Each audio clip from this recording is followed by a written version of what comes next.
Welcome or welcome back to Pewdiepie. I'm Zui and I hope you enjoyed today's video. But before we get right into it, I'm obligated to remind you to click either the like or dislike button, commenting something down below, and of course sharing the video so more people can see and enjoy it. This is very important as it helps with the YouTube algorithm. I want you to know that your help is greatly appreciated. If you have any suggestions or ideas for a story, my Discord link is in my link tree that is down in the description, as well as my Patreon and Ko-fi for any donations you may want to send my way. Every cent counts. Anyways, I hope you enjoyed today's video. Being the night guard at the Fazbear Entertainment Super Mega Pizzaplex was an interesting experience. While advertised as a simple walk around the building job for money, turned out to be something akin to babysitting. More specifically, it was like being a single parent with 5 children who all happened to be robots. This was simply due to the fact that at night you were the only real human and adult in the building. And outside of the walking part of the job description, you needed to make sure all animatronics were fully charged by the time morning prep started at 6 AM. All animatronics were in their dedicated rooms, and in the case of the daycare attendant, in the Fazbear daycare. Thankfully, the 6th main animatronic of the Pizzaplex, the gigantic spider robot that was DJ Music Man, couldn't really leave the arcade, so he was surprisingly the easiest part of the job. In doing so, however, your job had more animatronic shenanigans than you could have ever anticipated. But that was fine. The robots were entertaining enough, and so far there had only been a few repeats of the things the robots wanted to do before going into the rooms. As per usual, you had dealt with the daycare attendant by simply turning off the lights and ordering his moon half to go charge it for the night. While both personalities of the daycare attendant were quite active and quirky, his darker side was easier convinced, as it was less bipolar and just a little more mature. Plus, you kind of had to deal with the machine. Moon was allowed to clean his daycare for an entire hour after you turned off the lights, and in return he would then charge in his station for the rest of the night. After that, you had returned to the main security office above Roxy Raceway. You had brought spicy chicken wings from home, or, well, more specifically, had purchased some hot wings at Bond's Burgers yesterday and were now heating up the leftovers in the security office microwave. Technically, it was against the rules to bring food from competitors into the Pizzaplex's premises. However, an exception was made for the night guards, as they were technically just bringing food from home. Plus, you had made sure the wings came out of a plastic zip bag and not the brown paper bag with the Bond's Burger logo on it. As the vroom of the microwave continued, you walked over to the glass window that overlooked Roxy Raceway. Your eyes caught the security staff bots that were searching the area. Staff bots were simple machines, not even having proper voice modules, instead using a text-to-speech program to converse. They were so simple-minded they could only fulfill one function at a time. As night guard, you commanded a small squadron of security bots, the size of which would be doubled in the instance you suspected an intruder and needed more eyes on the building. Security staff bots and glamrock animatronics were outfitted with suppressive measures, meaning they could tackle, pin down, and even knock out any burglar, and then hand-deliver them to most nearby security holding cells. Being the night guard sometimes felt like royalty thanks to this. A bing suddenly interrupted your curious gaze out the window. You sit down at your desk and began eating the wings. Of course, by now the crust was a bit mushy and the meat dry. However, it was still edible. It was then when the door to your office opened suddenly. You gulped down the chicken You were chewing and snapped your head towards the noise. Thankfully, it was nothing serious. Just Freddy. Hey there, Miss Nightguard. Me, Monty, and Chica are spending some time in exercise. Would you like to work out with us? You blinked. Is this an insult? The robot blinked. You always were a bit on the chubby side, and it felt like he was calling you out. The robot raised both hands defensively. No. I just thought you'd want to spend some time with us. Plus, it might get Chica into her room quicker if she gets hungry. The bear animatronic really only wanted to help, did he?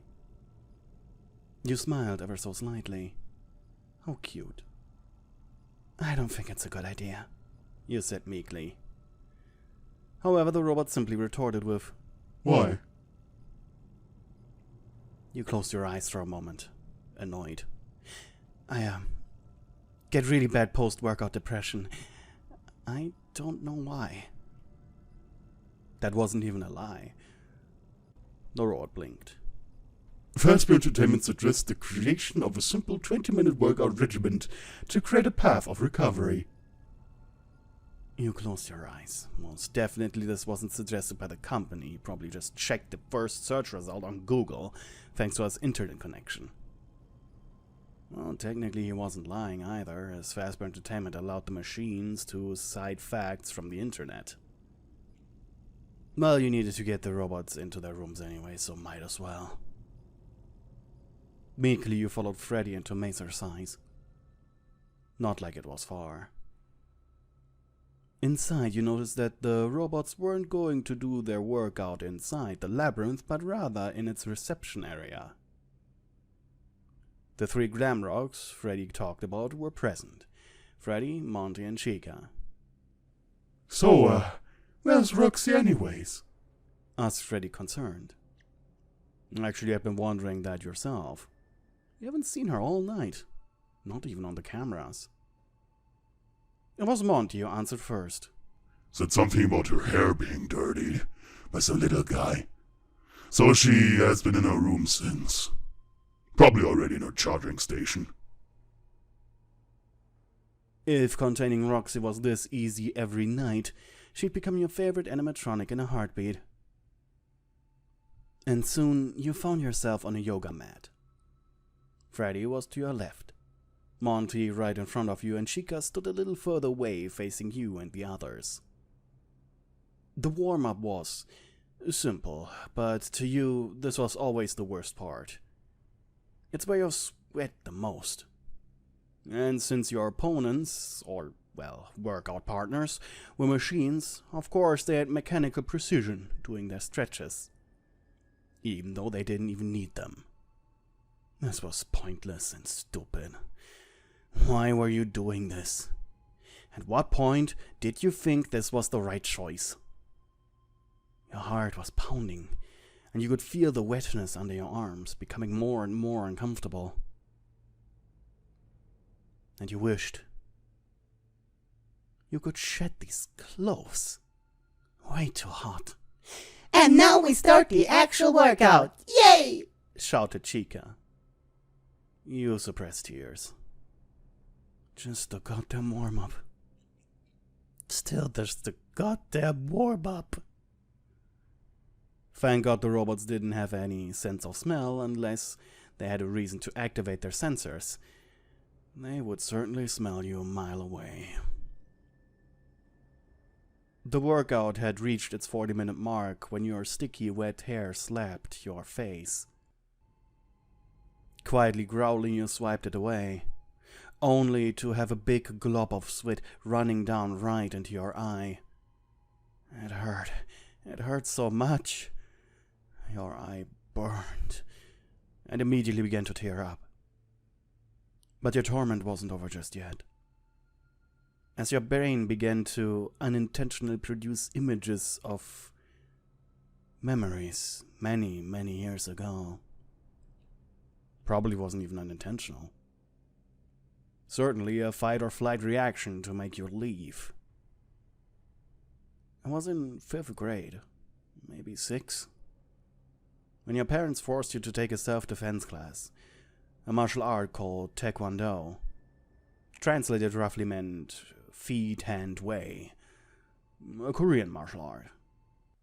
You respected your master, a nice Japanese man who taught 3 different martial arts. Taekwondo was Mondays and Wednesdays, Kung Fu on Tuesdays and Thursdays, and finally karate on Fridays and Saturdays. However, on Sundays, all of these disciplines were taught in the same class. Your master claimed that this was to present your progress and show the strength of your chosen art. And it were those days you dreaded. Not like you would tell your parents that you didn't want to go. Just because of one little brat. A boy around your age. However, he was very small in stature, so you couldn't really beat him up.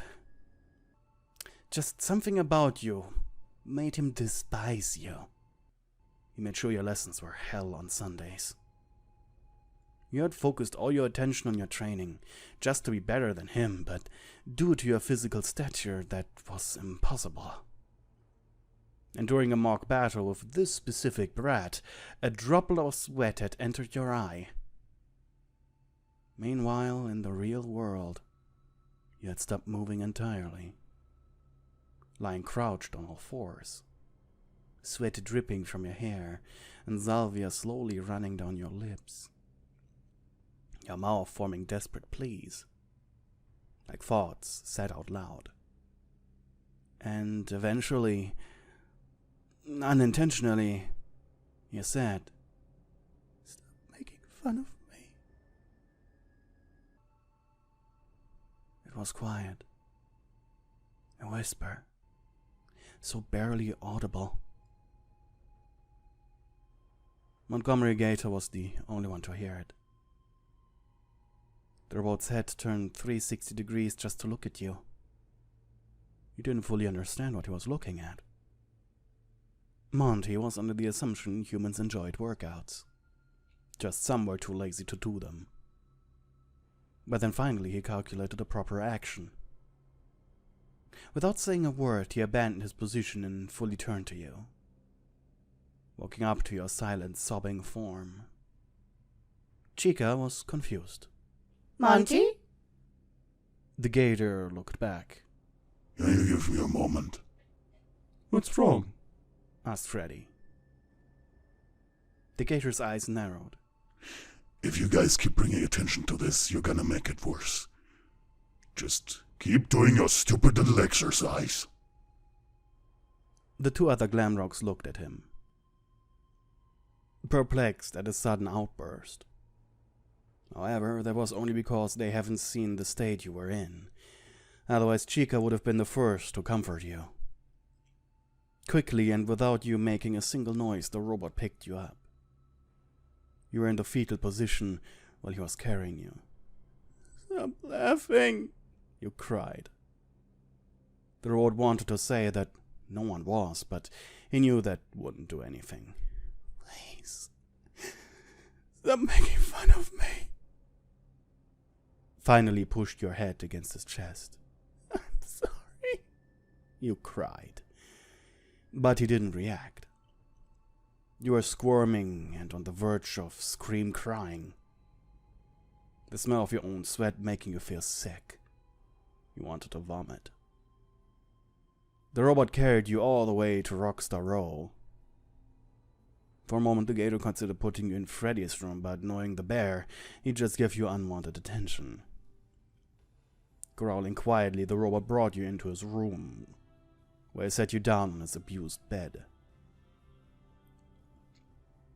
Some time ago, Montgomery Gator had been outfitted with new body parts, more specifically, arms. They increased his strength, allowing him to carry multiple people at once, but also weren't properly calibrated. For some time, he'd break things without wanting to, until the calibration had been finished.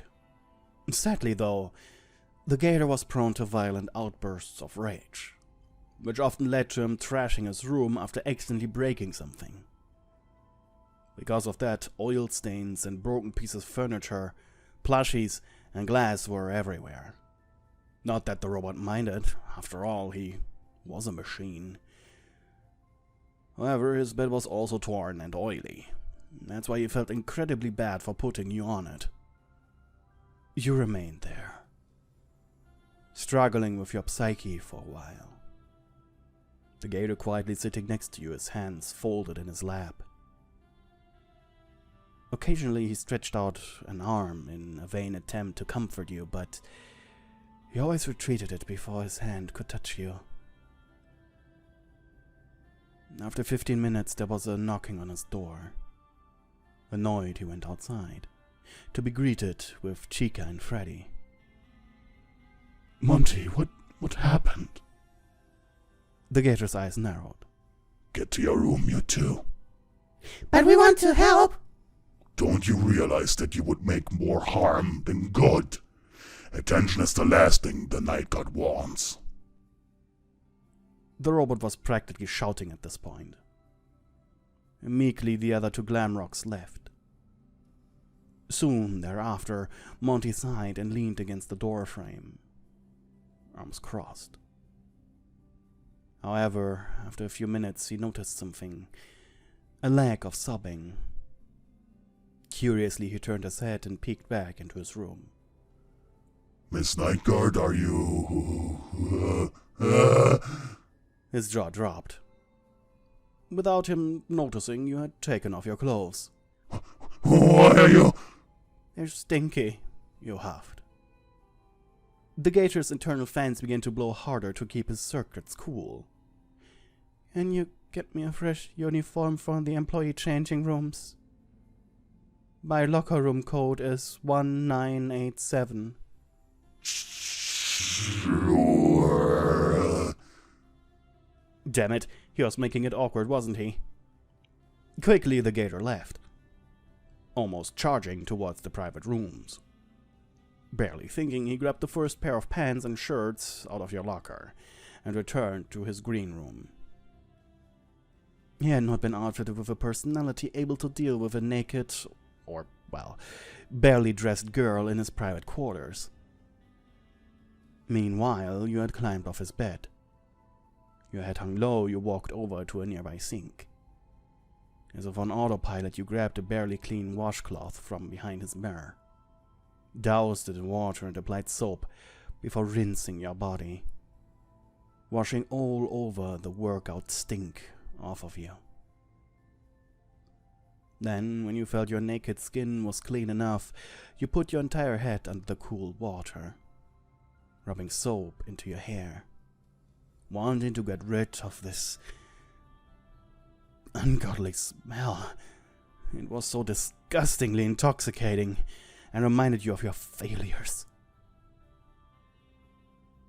Mentally distant, you looked at yourself in Monty's cracked mirror, after enough soap had left your hair, almost as if in trance, until something green came into view at the open door.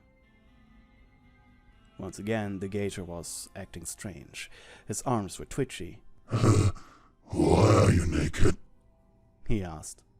To better clean myself, you said without turning around.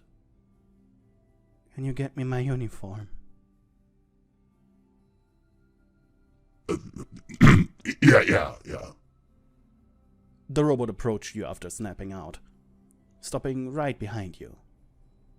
Expectantly, you pointed both arms behind yourself. It required an immense amount of effort, as your arms hurt a lot due to the workout. The machine audibly gulped. Something wrong? He asked, suppressing the pain as good as you could.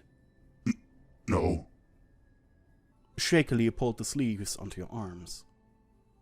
I am programmed to remind you in the FASPA dress code you are required to wear underwear beneath your uniform. I don't care. Sure. Then his arms reached around your chest as he slowly began to button up the white night guard button-up shirt. Your feminine curves making his circuits go crazy.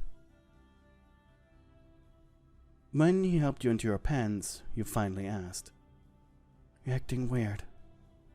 What's wrong?" Your eyes met his. I mean, you're the one suddenly took off his clothes, Miss Nightguard. Finally, you realized that maybe what you did was actually really embarrassing. Hopelessly, you covered your chest. I didn't! Your face turned red. "You're a machine! I didn't think it would!" He scratched the back of his head. You puffed up your cheeks and then sat down on his bed. What now? Sighing, you answered, "You give me my shoes." Quietly and embarrassed, the robot offered you your shoes. With your face flushed, you put them on. "Thanks," you mumbled, as you forced yourself to avert his gaze. Huh? I said thanks. He laughed awkwardly. Well, any time, Miss Nightguard. The room got quiet. So, mind telling me what happened earlier? Of course he would want to talk about it. He sat down next to you, placing one hand on your shoulder encouragingly. And that's when you told the machine everything. Your martial arts course, the brat, your body issues. He remained quiet throughout it. And once your explanation was over, he allowed himself to comment on your situation. I would call this a valid enough reason to not enjoy working out. I'm sorry you went through that experience. Quietly, you leaned against his shoulder.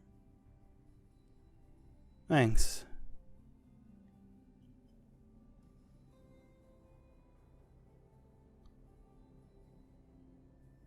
By the way, what time is it? The current fast time is 3:30 a.m. You blinked. Huh. I have an idea. You decided to hang out with Monty a little bit longer by playing some gator golf with him. And by the time 5 a.m. rolled around, you said goodbye to him as he went into his room to charge. It was nice, and despite the horrible night, you had this. A nice ending to it.